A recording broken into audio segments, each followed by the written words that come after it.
ॐ पूर्णमदः पूर्णमिदं पूर्णात् पूर्णमुदच्यते पूर्णस्य पूर्णमादाय पूर्णमेवावशिष्यते। ॐ शांति शांति शांतिः। पतित पावनी कलुष भंगिनी माँ गंगा के तट पर समर्थित श्री विद्यालोक न्यास हरिद्वार से आप नित्य सत्संग स्वाध्याय श्रवण कर रहे हैं। श्रीमद् भगवद गीता के दूसरे अध्याय का 15वां श्लोक। पहले उच्चारण। यं विना व्यतीयन्ते ते पुरुषं पुरुषर्षभ सं दुःख सुखं धीरं सोमृतत्वाय कल्पते। भगवान श्री कृष्ण अमृत की प्राप्ति का साधन यहाँ बताए। इसके पहले एक और श्लोक 14वें श्लोक में उस साधन का निर्देश किया था और यहाँ पर फल को बता दिया गया।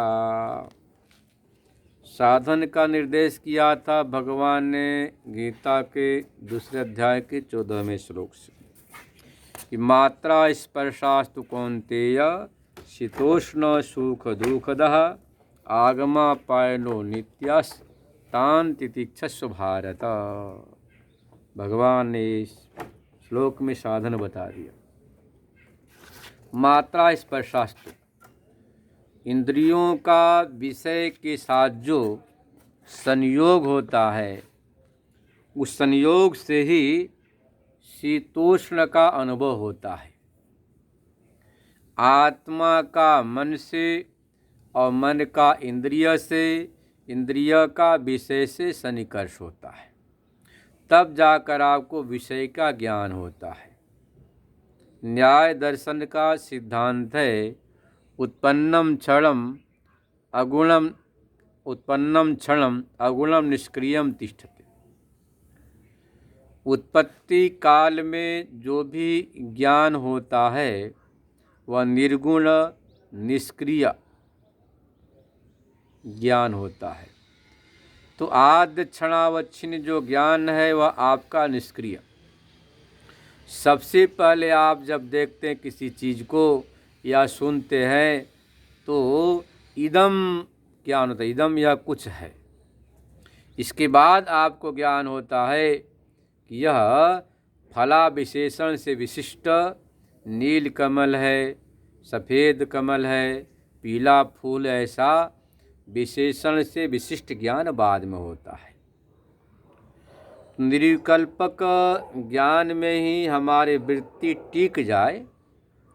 निर्विकल्पक ज्ञान में निर्विकल्पक को हमारी बुद्धि वृत्ति यदि पकड़ ले, समझ ले, तो फिर साधक के जीवन में मोह ममता को जगह नहीं मिलता है।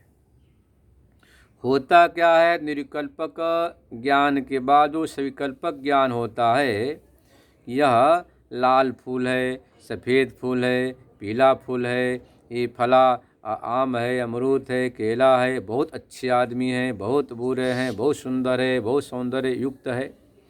इस ज्ञान के वैशिष्ट को हम आद्य क्षण में तो निर्विकल्पक रूप से समझते हैं, देखते हैं, पर आँख के द्वारा हमारे अंतःकरण में जब वो बात आती है तो यहाँ पर आप एक अपने मन से मोहर लगाते हैं कि बहुत सुंदर, बहुत अच्छा है। इसी का नाम है शोभनाध्यास। जैसे ही हमारे जीवन में शोभनाध्यास का प्रवेश होता है, उसके प्रवेश होते ही तत्काल उसके साथ ममता जुड़ जाती। ममता के बाद अहंता, यह मुझे चाहिए, यह मेरा है। यहीं पर आसक्ति को बढ़ावा मिलता है, यही से मोह ममता उपजता है। उस विषय के सन्निकर्ष से जो आपको ज्ञान हुआ, ज्ञान के बाद जो सौंदर्याध्यास हुआ, सौंदर्याध्यास होने के बाद जब आप कहते बहुत अच्छा, मुझे पसंद है, मुझे चाहिए, मुझसे अलग नहीं होना चाहिए, तो मुझसे अलग नहीं होना चाहिए, यह जो ज्ञान है इससे फिर मोह हुआ। सुख जो पसंद है, अनुकूल है, अच्छा है, सुंदर लग रहा है, उसका कभी वियोग न हो, इसी का नाम मोह है। हमसे कभी छीने न, अलग न हो, हटे न, वियोग न, इसका नाम मोह है। और जब इसमें कोई बाधा खड़ी होती है तो वहाँ पर आपको फिर शोक होता है। तो हमारे जीवन में ये जो दो है, शोक मोह, ये प्रारंभ कहाँ से हुए? तो सबसे पहले जब आत्मा का मन का इंद्रिय इंद्रिय का विशेष सन्निकर्ष हुआ।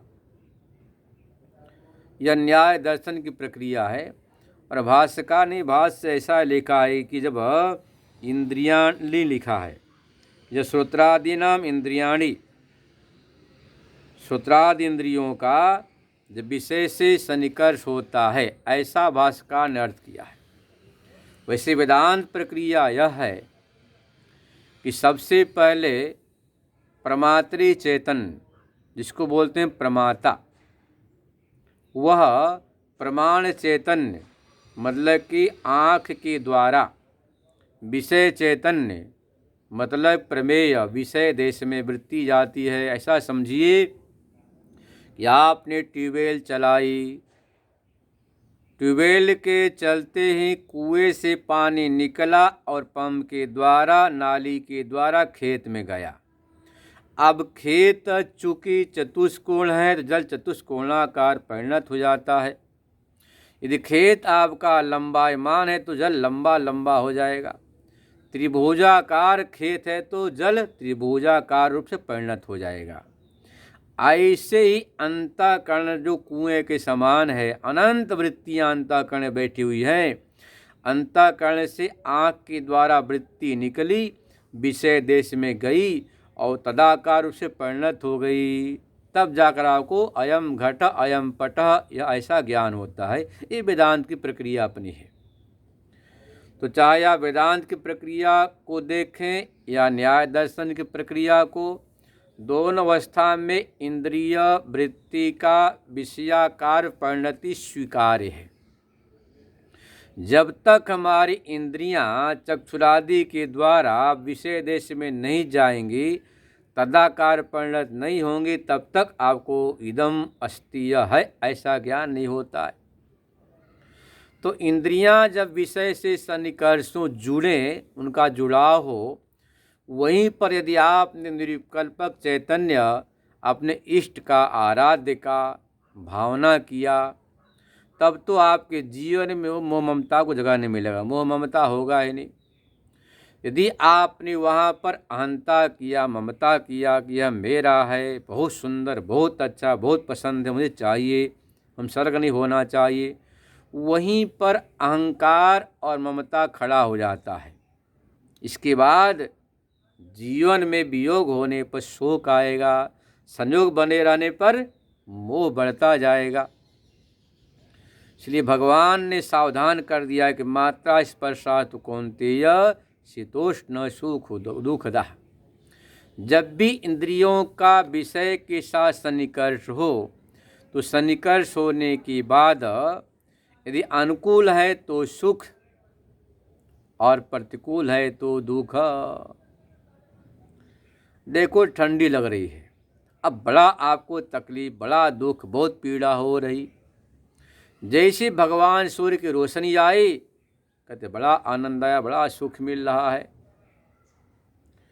तो ये सुख दुख भी समझो कि जो आप समझते हैं ना, यह हमारे अनुसार नहीं, यह भी प्रारब्धानुसार। यदि आपकी अनुकूल ठंडी है, कपड़े की व्यवस्था है, रजाई ओढ़कर सोए, तब तो ठंडी अच्छी लगती है।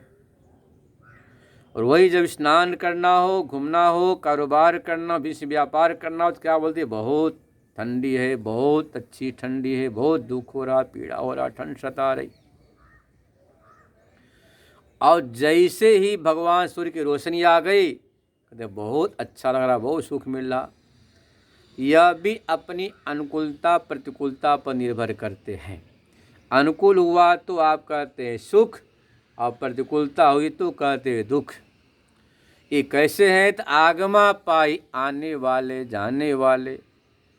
ऐसे ही जैसे कि सर्दी गर्मी है, ऐसे सुख दुख भी आगमा पाई है।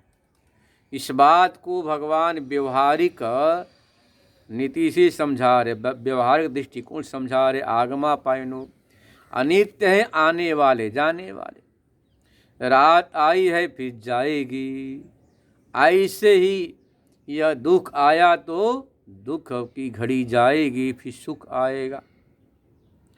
ऐसा समझ के तितिक्षा करना चाहिए। तितिक्षा मतलब कि सहन करते हुए अपने ध्यान में, चिंतन में, भजन में लगे रहना चाहिए। ऐसा नहीं कि भैया बहुत ठंडी है, बहुत ठंड लग रही, अब तो आज सोए रहो 8 बजे तक, उठने का नाम नहीं, गंगा नहाने का नाम नहीं, तो फिर आप हार गए, पराजित हो गए। तो हमारे जीवन में सर्दी हो, गर्मी हो, सुख हो, दुख हो, मान हो, अपमान, निंदा स्तुति हो, सब में अपने आप को समभाव में रखते हुए अपने सत्कार्य में लगे रहने का नाम ये तितिक्षा। सत्कार्य में, सत्कर्म में, स्वाध्याय में, सत्संग में लगे रहें तो उसको बोलेंगे कि वह सफल है आपका तितिक्षा। तो साधन बता दिया। व्यवहारिक दृष्टि से आप इसको क्या समझे? आगमा पाई हैं, आने वाले जाने वाले हैं, अनित्य है, ऐसा समझकर सहन करना। और आध्यात्मिक दृष्टि से जैसे कि व्यापारी अपने व्यापार को करता है क्योंकि उसे पता है कि बड़ी अच्छी कमाई, धन मिलेगा, धन मिल रहा, और सर्दी से डर जाऊंगा, गर्मी से डर जाऊंगा तो कस्टमर आने तो चले जाएंगे, व्यापार में घाटा होगा।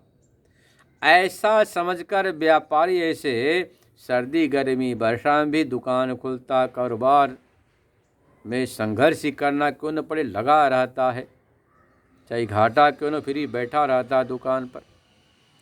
ऐसे ही आपको चाहे कितना भी तकलीफ हो, सर्दी हो, गर्मी हो, मान हो, अपमान, निंदा स्तुति, फिर भी आपको अपने सत्कर्म, नाम जप, संकीर्तन, भजन से आपको विमुख नहीं होना है, हमेशा आपको उसमें लगे रहना है। यदि आपने अपने जीवन में परमात्मा को जगह दिया, परमात्मा को जगह दिया, तब तो कोई समस्या ही नहीं। क्योंकि परमात्मा कैसे हैं? तो मंगल भवन अमंगलहारी, द्रबहु सुदशरथ अजिर बिहारी। भगवान तो सारे समस्याओं के समाधान है। जहाँ सूर्य की रोशनी, वहाँ पर अंधकार ठहर नहीं सकता। ऐसे ही आपके जीवन में ज्ञान रूपी सूर्य का उदय हो जाए तो अंधकार ठहर नहीं सकता। अंधकार है, आप वासना, कामना, इच्छा के गुलाम है, मतलब कि जीवन में रोशनी नहीं आई, सीधी बात। स्वयं ही हमें आत्मा निरीक्षण करना चाहिए। आत्मा निरीक्षण क्या? यदि आपके जीवन में सुख, शांति, वो भी कैसा?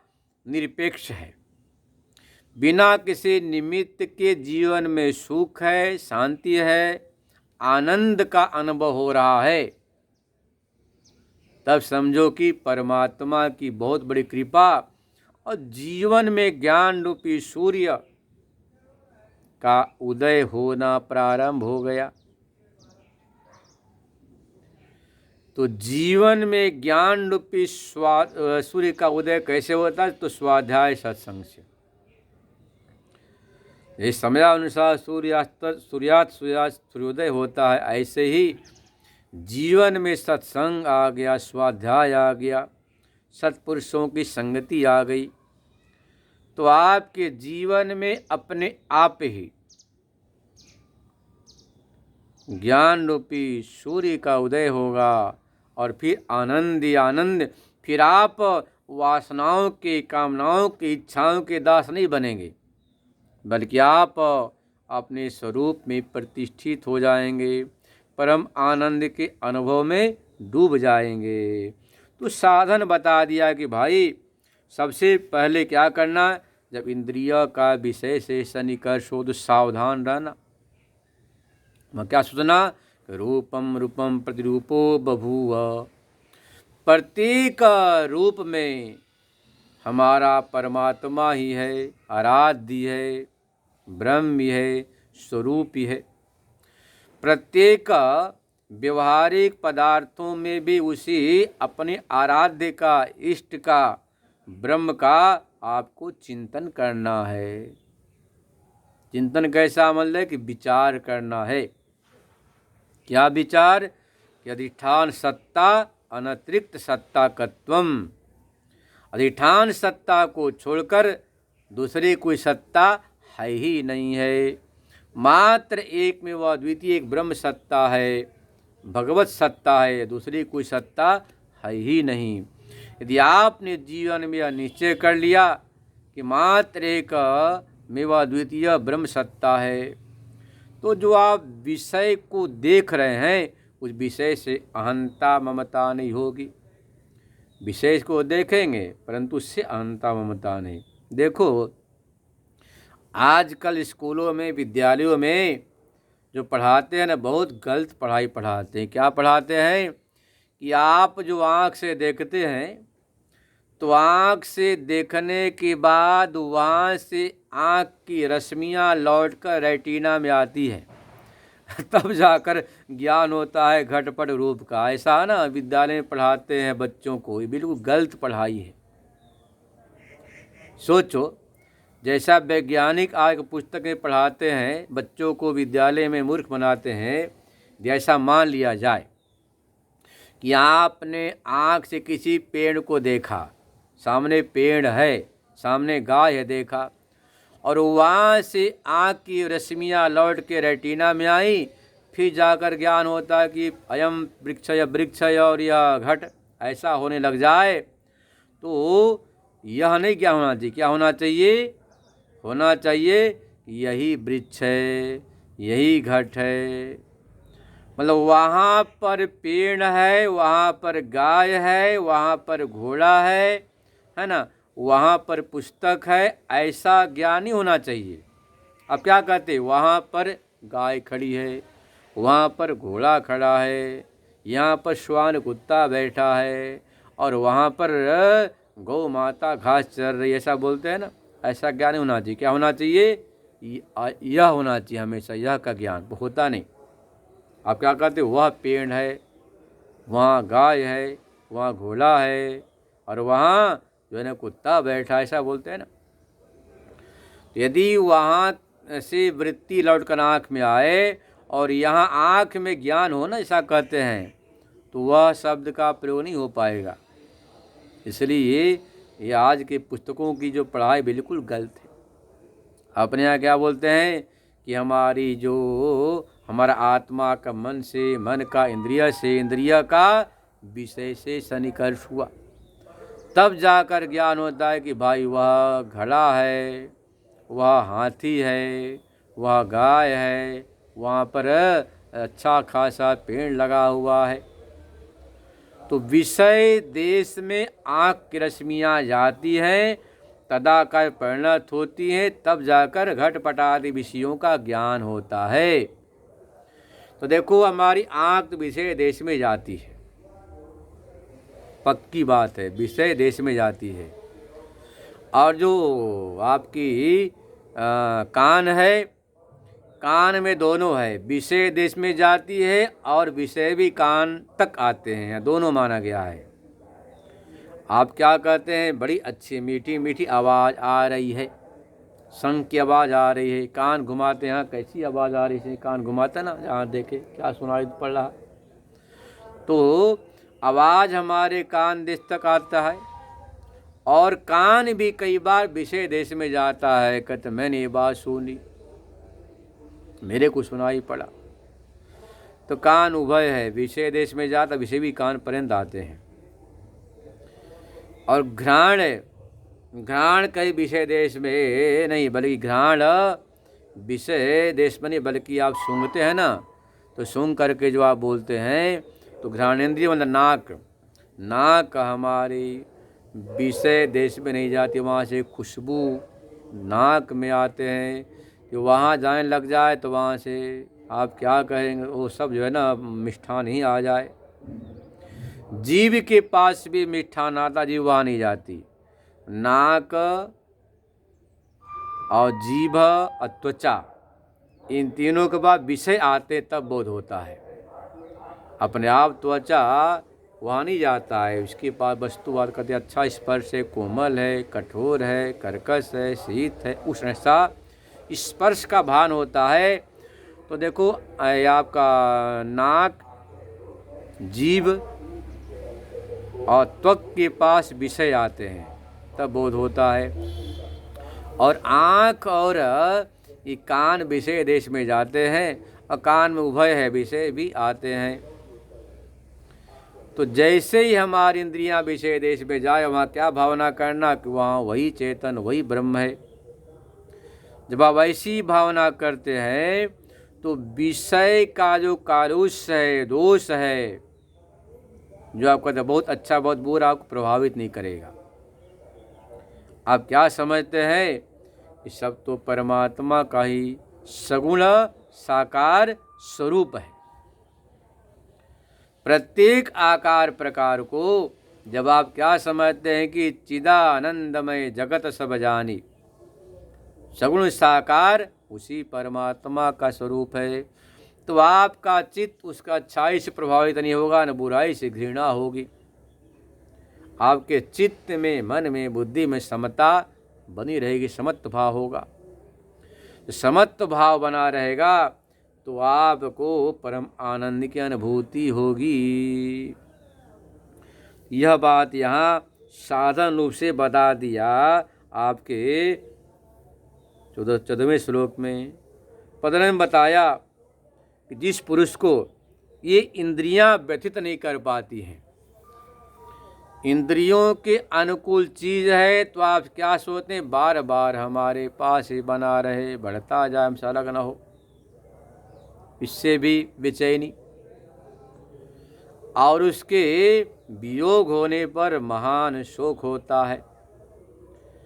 तो जिस पुरुष का ये जो चित्त शांत, तो चित्त शांत करने का उपाय क्या है कि सबसे पहले आप खिड़की दरवाजे को हिसाब से खोलो, हिसाब से बंद करो, सीधी बात।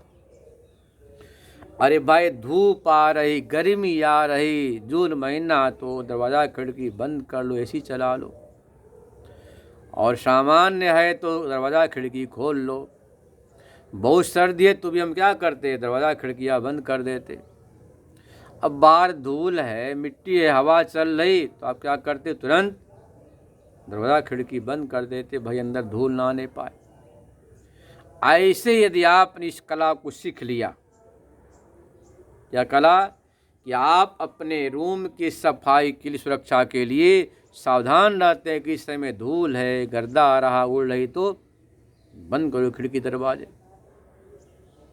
शुद्ध हवा है तो खोल देते हैं, सर्दी से बचाव के लिए बंद करते फिर खोल देते, बहुत गर्मी तो भी बंद करते, नहीं तो खोल देते हैं। ऐसे यदि आपने इंद्रियों पर कंट्रोल कर लिया, नियंत्रण कर लिया कि भाई हम तो परमात्मा के परमार्थ मार्ग के पथिक हैं, जब परमार्थ मार्ग के पथिक हैं तो फिर हमें जो है ना इन विषयों से क्या लेना देना। ऐसा निश्चय करके आपके जो अनुकूल है, जो भगवान के भक्ति में लगाने वाले विषय, सत्संग स्वादाच्य महापुरुषों की संगति करेंगे, अनात्म संगति, अनाथ विषय से आप अपने को दूर रखेंगे। जब दूर रखेंगे तो परम आनंद की प्राप्ति होगी। तो आपको सबसे पहले ही सावधानी बरतनी है, इंद्रियों के विषय से संस्पर्श के समय सावधान रहना है। और आपके प्रतिकूल यदि हुआ तो भी क्या सोचना कि भाई ये आगमा पाई आने वाले जाने वाले से मोह मत करो।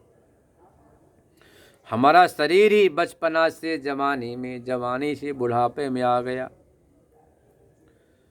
तुम क्या कहते रे भाई, ये तो अवस्था है। बचपना में कितना अच्छे कम कोमल थे, ताजे थे, सौंदर्य था, जवानी में बहुत अच्छे थे, बुढ़ापा थे, झुर्रियाँ पड़ गई, बाल सफ़ेद हो गए। तो आप क्या कहते हैं भाई, ये आने वाली जाने वाली अवस्था है। ऐसे ही व्यवहारिक जगत में आपको निश्चय करके रखना है कि संसार भी आगमा पाई, मतलब आने वाला जाने वाला। जैसे ट्रेन में आप खूब मीठे मीठे व्यवहार करते, बातें करते, खाते पीते, फिर क्या कहते, राम राम हमारा स्टेशन आया, हम अलविदा कहते हैं। ऐसे ही व्यवहारिक जगत में प्रारब्धानुसार कर्मानुबंध से हम एक परिवार से जुड़ जाते हैं। पति पत्नी, पुत्र पौत्र, माता पिता, बंधु बांधव, शत्रु मित्र। जैसे प्रारब्ध का वेग क्षीण हुआ, अलग अलग अपने एक रास्ते को पकड़ लेते हैं।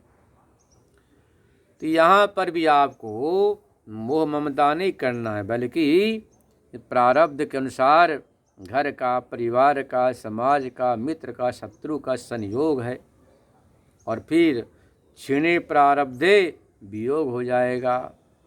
ऐसा निश्चय करके यागमा पाई हैं, आने वाले जाने वाले किसी से लगाव नहीं करता, मन को चिपकाता नहीं, व्यवहार सबसे करता है और सिर्फ सब किसी से मन को लगाता नहीं।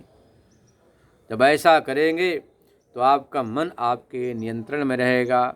फिर अब इसी मन के द्वारा परमात्मा का भजन करके अपने जीवन को सफल बना सकते, अमृतत्व को उपलब्ध हो सकते। वही बात यहाँ लिख रखे हैं कि यमिना व्यथ्यन्ते ते पुरुषम पुरुषस्व। जिस पुरुष को इंद्रिय विषय का सन्निकर्ष व्यथित नहीं करते हैं, विक्षिप्त नहीं करते हैं, बेचैन नहीं करते हैं, व्याकुल नहीं करते हैं, वही पुरुष। देखो विचार करो, आपका मन विक्षिप्त होगा, चंचल होगा, तो मन में से भजन नहीं होगा, चिंतन नहीं होगा, स्मरण नहीं होगा। आप माला तो घुमाएंगे, जब तो करेंगे, पर मन कहीं और, तो उसका लाभ नहीं मिलेगा।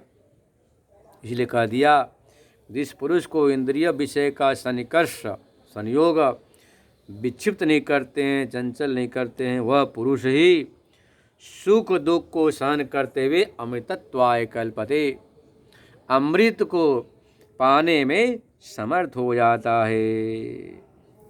कल श्रवण करेंगे। ओम पूर्णमदः पूर्णमिदं पूर्णात् पूर्णमुदच्यते पूर्णस्य पूर्णमादाय पूर्णमेवावशिष्यते। ओम शांति शांति शांति।